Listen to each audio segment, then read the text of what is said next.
So this lineup in the final exactly matches the lineup in the final at Belgrade last year at the World Championships.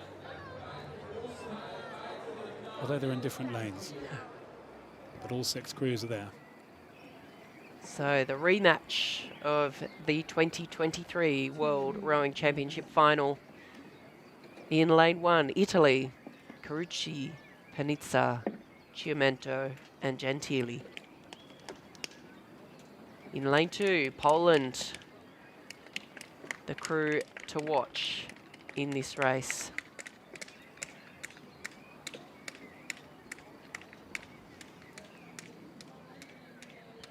Lane 3 from Netherlands. Van Lierop, Florijn, Vieten and Metzemakers.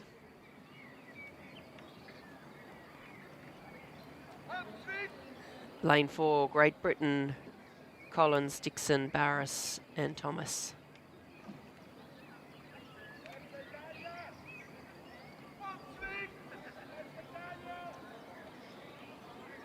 Lane 5, Switzerland, Kondrau, Block, Beerlocher and Lange.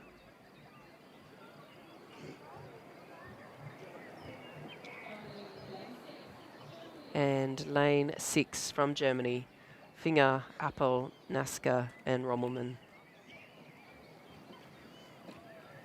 Keen observers of the British team will note that Matt Hayward is not here, but John Collins has come into the bow seat. So a change within the British 4. That was made before this regatta. Matt Hayward didn't travel. John Collins had been training in a double and racing in a double this year. He's restored to the bow seat, restored to the team and sitting in this quad. We saw Claire McIntosh, the umpire, getting ready to start these crews.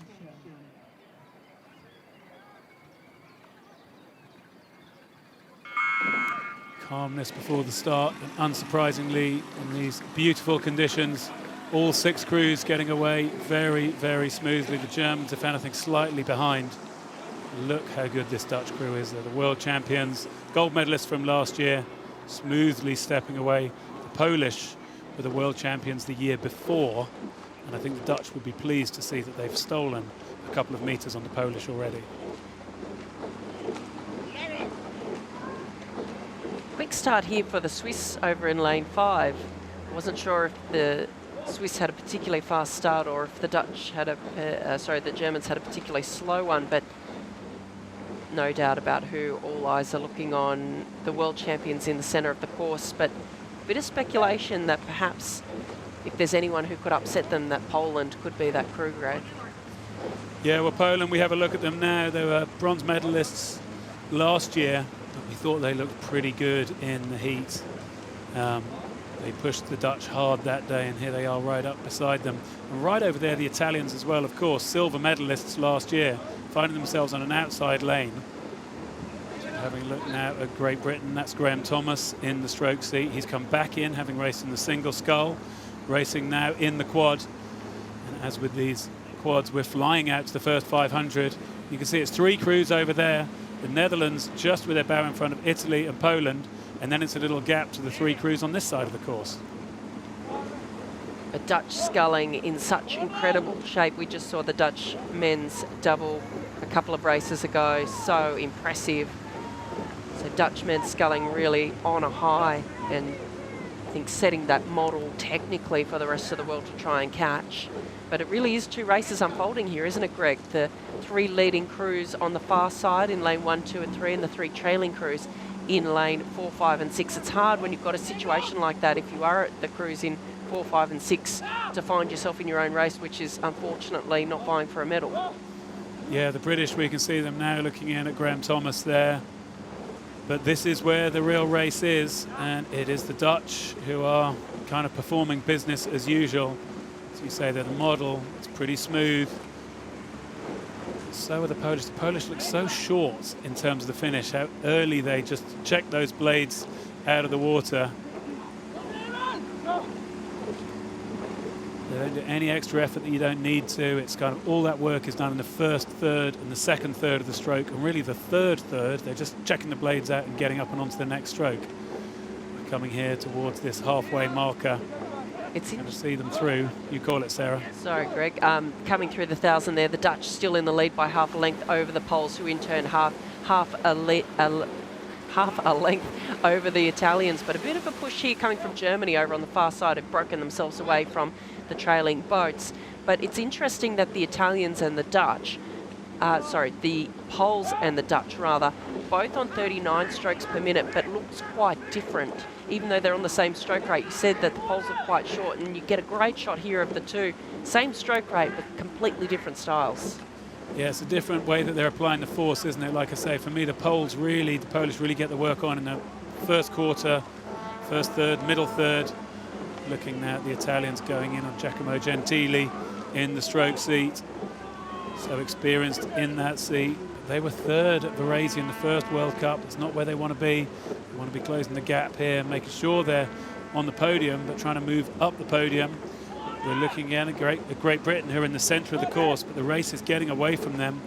They're ahead of Switzerland, but this Dutch crew are just easing away. As you say, Sarah, they're also at the same stroke rate, 39 strokes a minute, but it's just a little bit more connected than the rest of the field. We're right here with the Poles. They're going to make a move. Now is the time as both of those leading crews step to 40. The Poles go again up to 41. They know that they've got 500 metres left. Quick racing here in the quadruple scull. Well, we're making some big calls. There need to be some big moves to go with them. The Dutch are still up at the front of the field. Poland are with them. Great Britain was slow starting, but are making a move. You see John Collins there just coming into the shot. He is a veteran of the team. How he would love to win a Lucerne medal. But to do that, they have to get through the Italians. And you can see from the gap there, that's about 10 metres. Italy haven't been able to go with the pace of the rest of the race. Germany was strong in the third quarter, but seemed to be fading. But fading is not a word for the Netherlands. The Netherlands looking really strong now in these red boys, coming in with 200 metres to go. And the Italians seem to be fading. The world silver medalists last year. Are the British going to get themselves back into the hunt in this race? They are closing the gap to the Italians. But no doubt about the race leaders, it is the Dutch, the world champions, coming down to the line. And a huge turn up here from the Poles, getting themselves into silver medal and edging ever closer to the Dutch in the dying stages. The Italians desperate to hang on, but here comes the charge from GB. GB driving down to the line. It's going to be a fight for the bronze medal here. It looks like Italy just have the narrowest of leads. Race win goes to the Dutch. Poland takes second. Italy just get the British for the bronze medal. Yeah, that's right. It was a big charge from Great Britain to try and get the Italians, to try and get that bronze medal. But no doubt in the winner. The Netherlands did what they needed to. There was nothing surprising about that. They just eased their way away from the rest of the field. Those long connected strokes did what they needed to. Poland had an ability to step up in the rate. They were the higher rating crew in the last few strokes, but they couldn't get into that lead of the Netherlands. And Italy, well, I don't know what you make of that really for Italy. They were right there early on. I guess it's good to get a medal from a side lane, having come in there on lane one. They started really well. Then the rest of the field did start to come back at them, and they did just hold on by about half a length probably for that bronze medal.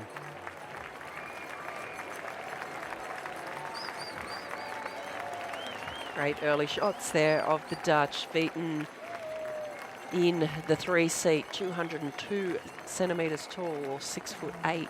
So the Dutch, such a big, strong crew, but really just the model of sculling technique, aren't they? Yeah, looking there. Fabian Baranski in that stroke seat of the Polish quad, with that kind of cutting it out early, but that finish that I'm saying, that he drops his hands very early, as opposed to looking at Kone Metzemakers in the stroke seat of the Dutch boat who just finishes every stroke out just a little bit longer and a little bit further, and it's just that little bit of distance per stroke that they were able to take. So against this lovely backdrop, confirmation the world champions are the Lucerne champions, the Netherlands, ahead of Poland and Italy. Let's hear it for our medalists.